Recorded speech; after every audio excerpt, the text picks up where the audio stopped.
This week we finally talk about AMD's Threadripper platform for creators and gamers. But first, my name is Steve Smith, this is TQA Weekly, and a lot of us will be thinking Intel whenever we talk about enthusiast platforms made for gaming and creating, and this is because AMD has been lacking for so long such an amazing platform that would be able to hold true to Intel and even hold a candlelight to it.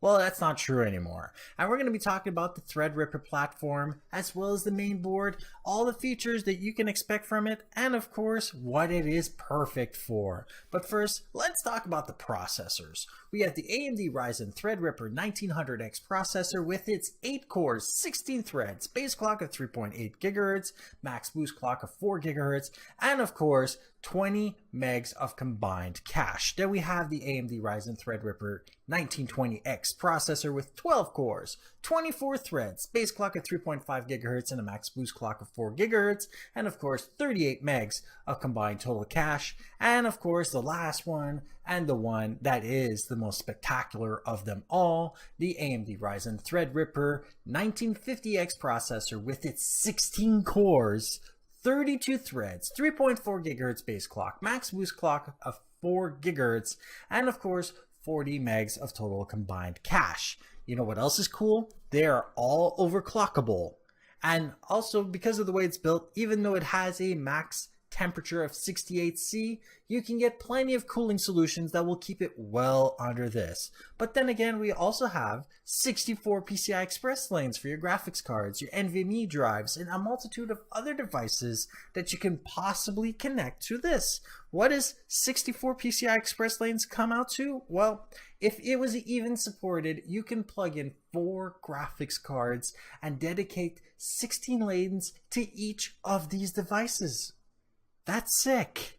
Also, this also means that because of the way the platform is, it's actually going to be supporting a lot more features. So the platform that we are going to be talking about is a TR4 socketed platform called the X399. It has access to quad channel memory, 66 PCI Express lanes, Gen 3. It's got 8 PCI Express Gen 2 lanes, a multi-GPU support, obviously for SLI or Crossfire, 2 native USB 3.1 Gen 2 ports, 14 native USB 3.1 Gen 1 ports, up to 6 native USB 2.0 ports, which is still amazingly useful despite what a lot of people might think, up to 12 SATA ports, meaning that you can connect a lot of hard drives to this, and obviously can allow SATA rates of 0, 1, and 10, as well as, guess what?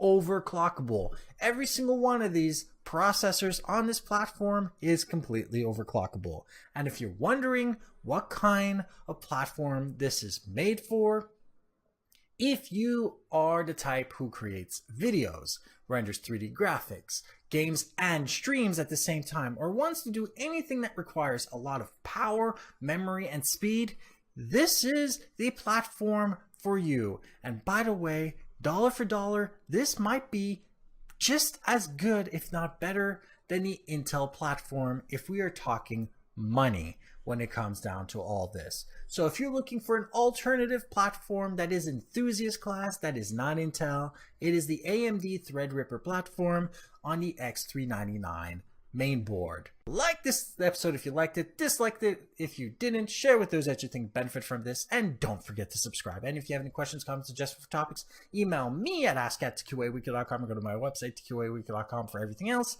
And if you want to make this show better, go to patreon.com/tqaweekly and become a patron today. Patrons get these episodes 2 days earlier than everyone else. Thank you for watching, and goodbye.